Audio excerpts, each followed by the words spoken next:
este bloque que nosotros tenemos aquí de cinética, pues no es muy complicado, ¿no? No sé hasta qué punto es súper aconsejable, ¿no? Porque como ya veréis, hay 3 tipos de ejercicios.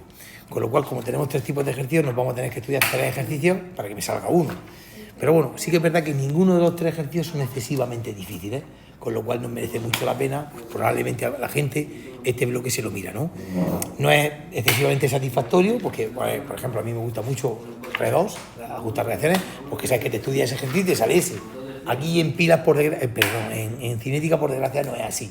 Nosotros lo que vamos a hacer va a ser, vamos a aprender 3 tipos de ejercicios que hay en cinética y sabemos que de esos 3 no va a salir uno. Pero bueno, pues ya es uno seguro. Si sabéis hacer bien esos 3 ejercicios, pues vale, pues ya tendremos uno seguro. Venga, empezamos por el primero, ¿vale? En el que vamos a intentar explicar un poquito, ¿vale? Pues qué es esta parte de la cinética y qué significa lo de la velocidad de reacción que ahora veremos. Imaginaros que tengo una reacción en la que un compuesto A se junta con un compuesto B, A más 2B, para dar C más 3D. Me da igual lo que sean los compuestos, A metano, B oxígeno, me da exactamente igual. Una reacción química, ¿vale? Bueno, cuando nosotros hablamos, ¿vale?, de la velocidad de una reacción química, no significa lo que corre. Las reacciones químicas no corren. Las reacciones químicas lo que hacen es cogen el reactivo y el reactivo lo convierten en producto. Eso es lo que hace una reacción química. Se coge el reactivo, va reaccionando y lo convierte en producto. Al principio, normalmente, habitualmente, como hay mucho reactivo, pues el reactivo empieza a reaccionar y se va formando mucho producto. Cuando va pasando el tiempo, cuanto más tiempo pasa, pues cada vez nos queda menos reactivo, con lo cual cada vez nos quedará o se formarán menos productos. Al principio de la reacción química, las reacciones químicas suelen ser muy rápidas, ¿vale? Pero poco a poco, conforme va pasando el tiempo, las reacciones cada vez suelen ser más lentas, ¿vale? Venga, hay una primera pregunta que siempre nos dice, ¿vale?, que pongamos la velocidad de una reacción química en función de la desaparición de los reactivos y de la aparición de los productos. En una reacción química, los reactivos desaparecen, poco a poco se van eliminando y los productos, pues poco a poco no aparecen, van apareciendo, ¿vale? Entonces, esa primera pregunta en la que nos dicen que pongamos la velocidad en función, ¿vale?, de la aparición y desaparición de reactivos y productos, es bastante sencilla, porque simplemente esto es un poco teórico y os lo tenéis que aprender. Decimos que la velocidad es cómo desaparece el A o cómo varía el A con respecto al tiempo, con un menos delante porque el A desaparece, se escribe así: cómo varía el A con respecto al tiempo, con un menos delante porque desaparece y 1 partido de 1 porque delante tiene un 1. Seguimos, la velocidad también la vamos a escribir: cómo varía el B con respecto al tiempo, realmente el B también desaparece, pondremos un menos delante porque el B es un reactivo y desaparece, y pondremos 1 partido de 2 porque delante tiene un 2. También la velocidad la vamos a escribir: cómo varía el C con respecto al tiempo. De esto no tenemos que saber nada, simplemente tenemos que saber escribirlo porque nos lo pueden preguntar. Calcúleme la velocidad en función de la aparición y desaparición de reactivos y productos, ¿vale? Aquí en el C pondremos un más porque el C aparece y 1 partido de 1 porque delante tengo un 1.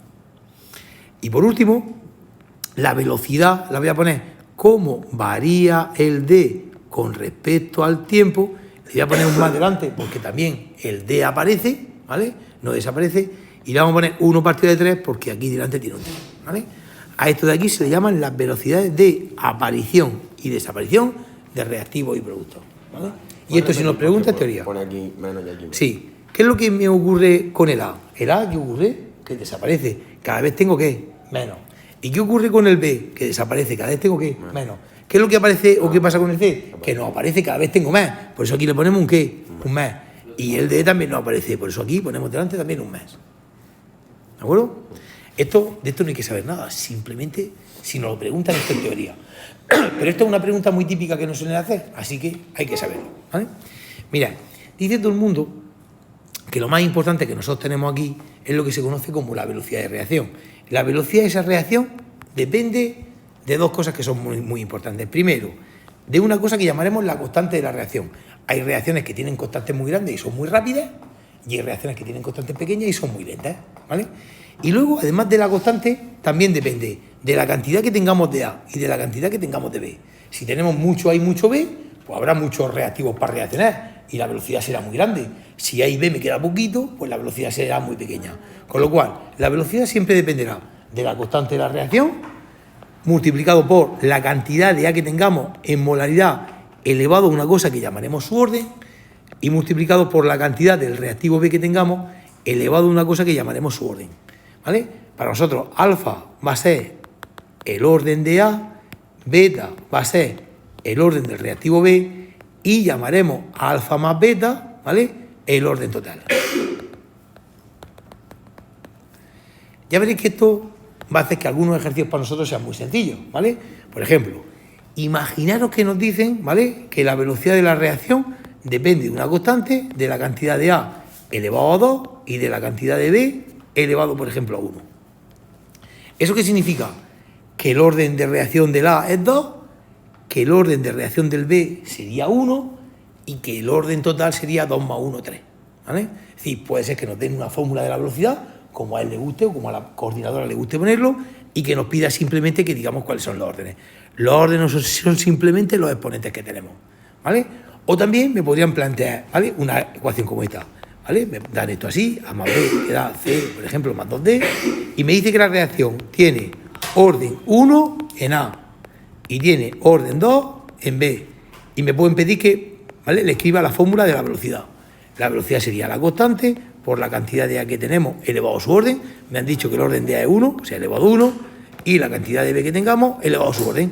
Y me han dicho que el orden de B es 2, así que aquí pondremos un 2, ¿vale? Ahora después veremos algún ejercicio de esto, ¿vale? Yo simplemente quiero que sepáis lo que es cada cosa, ¿vale?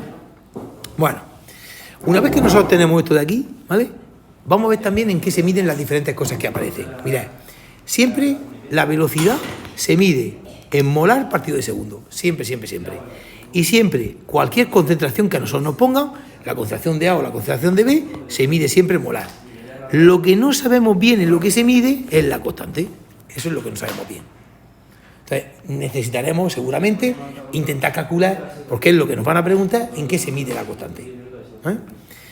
Bueno, para calcular lo que se mide la constante, tenemos que despejar de nuestra ecuación, ¿vale? Ahora lo veremos. Fijaros, si yo tengo que la velocidad es la constante por la concentración de A elevado, por ejemplo, a 1 y por la concentración de B elevado a 2, yo sé que la velocidad se mide en molar partido de segundo. La constante no lo sé, la concentración de A se mide en molar, que está elevado a 1, y la concentración de B se mide en molar elevado a 2. Y de aquí vamos a intentar despejar la constante. Simplemente esto y esto que está multiplicando lo vamos a pasar dividiendo. Y me va a quedar molar partido de, abajo voy a dejar el segundo, y esto lo paso para abajo, y esto lo paso para abajo. Me va a quedar molar elevado a 1 y molar elevado al cuadrado. Si queréis, molar con molar se me puede ir, y me va a quedar que la constante sería 1 partido de, aquí pongo segundo, y molar al cuadrado. Y a los profesores les gusta mucho más que esto lo subáis para arriba, que digáis que la constante serían segundo a la menos 1 y molar a la menos 2. Les encanta que lo escribáis así. Es más, como seguramente sabéis que molar significa moles partido de litro, les gusta que esto lo dejéis así. La constante es segundo a la menos 1 y molar serían moles partido de litro elevado a menos 2. De todas formas, si lo dejamos así está perfecto, y si lo dejamos así también. Ponemos, si queréis, otro ejemplo, ¿vale? Para que veáis otro ejemplo más. Imaginaros que tenemos que la velocidad es la constante, la concentración de A elevado a 1 y la concentración de B elevado a 1, ¿vale? Lo tenemos así. Venga, esto en que hemos dicho que se mide en molar partido de segundo. La constante no lo sé. La concentración de A se mide en molar elevado a 1 y la concentración de B se mide en molar. Y ahora pues de aquí despejamos, ¿vale? Esto y esto lo paso dividiendo. Y me va a quedar que la constante es molar, aquí pongo segundo, aquí pongo molar elevado a 1 y molar elevado a 1. Un molar con un molar se va, ¿vale? Y me va a quedar que la constante sería segundo a la menos 1 y molar a la menos 1. Si queréis pasarlo a moles litro, pues el segundo lo dejáis elevado a menos 1 y el molar lo ponéis como moles partido de litro elevado a menos 1. Y si queréis lo dejáis así, lo queréis, ¿vale? Esto nos lo suelen pedir muchas veces, ¿vale?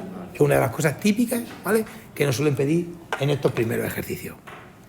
Venga, dos cositas más, ¿vale? Dos cositas más y prácticamente, ¿vale?, con esto terminamos esta primera explicación, ¿no? Mirad, imaginaros que nosotros tenemos de nuevo la misma fórmula que estamos poniendo siempre, ¿vale? Esto vamos a poner, por ejemplo, elevado a 2 y la B la vamos a poner elevado a 1, ¿vale? Imaginaros que nos dicen lo siguiente: ¿qué nos interesa para que la velocidad se haga muy grande? ¿Que dupliquemos la cantidad de A o que dupliquemos la cantidad de B? ¿Vale? Aquí la respuesta, hay que duplicar mejor la cantidad de A. ¿Por qué? Porque si yo duplico la cantidad de A, como el A está elevado al cuadrado, al duplicar la cantidad de A, el 2 se va elevado al cuadrado y realmente la velocidad se nos va a multiplicar por 4. Sin embargo, si yo duplico la cantidad de B, como el B está elevado a 1, 2 elevado a 1 sería 2 y la velocidad solamente se nos va a multiplicar por 2. Con lo cual, si nosotros duplicamos el A, si tú el A me lo multiplicas por 2, realmente la velocidad se va a multiplicar por ¿cuánto? Por 2 al cuadrado 4. Mientras que si el B me lo multiplicas por 2, la velocidad solamente se va a multiplicar por 2.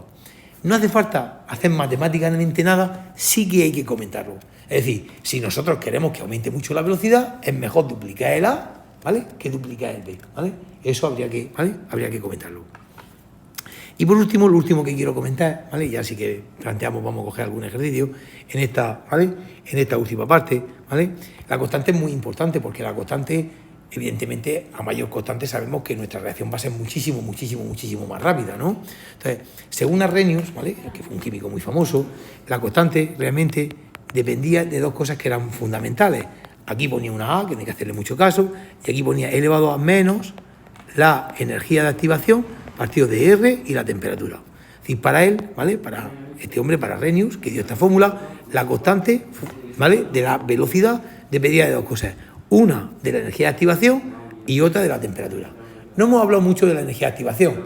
La energía de activación es la energía que hace falta o que es necesaria realmente para que los reactivos se conviertan en productos, para que el complejo se active. Luego veremos mucho más despacio lo que es la energía de activación, ¿vale? Luego lo veremos más despacio. Pero bueno, siempre es bueno que la energía de activación no sea muy alta, porque si la energía de activación es pequeñita, con poca energía, la reacción se produce y la reacción más rápida. Si la energía de activación es muy grande, ¿vale?, va a costar más, que necesitan mucha energía para que realmente los reactivos se empiecen a convertir en productos, ¿no? Pero bueno, según Arrhenius nos decía que, como la constante dependía de esas dos cosas, un aumento de la temperatura, ¿vale?, decía Arrhenius, conllevaba, ¿vale?, un aumento de la constante. Y si la constante aumenta, eso significa que aumenta la velocidad, ¿vale?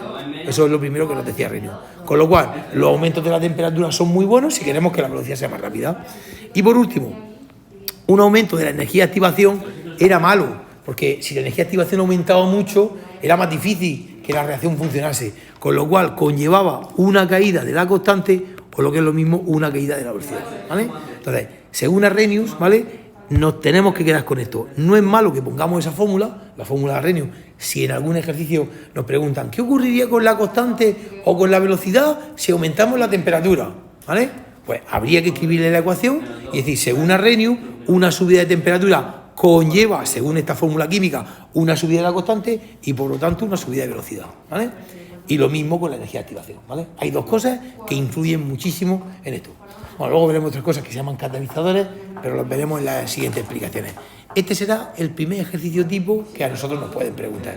Aquí vamos a tener que dar 3 explicaciones, porque he dicho que hay 3 ejercicios tipo y vamos a tener que dar 3 pequeñas explicaciones. Bueno, nada, corto la grabación.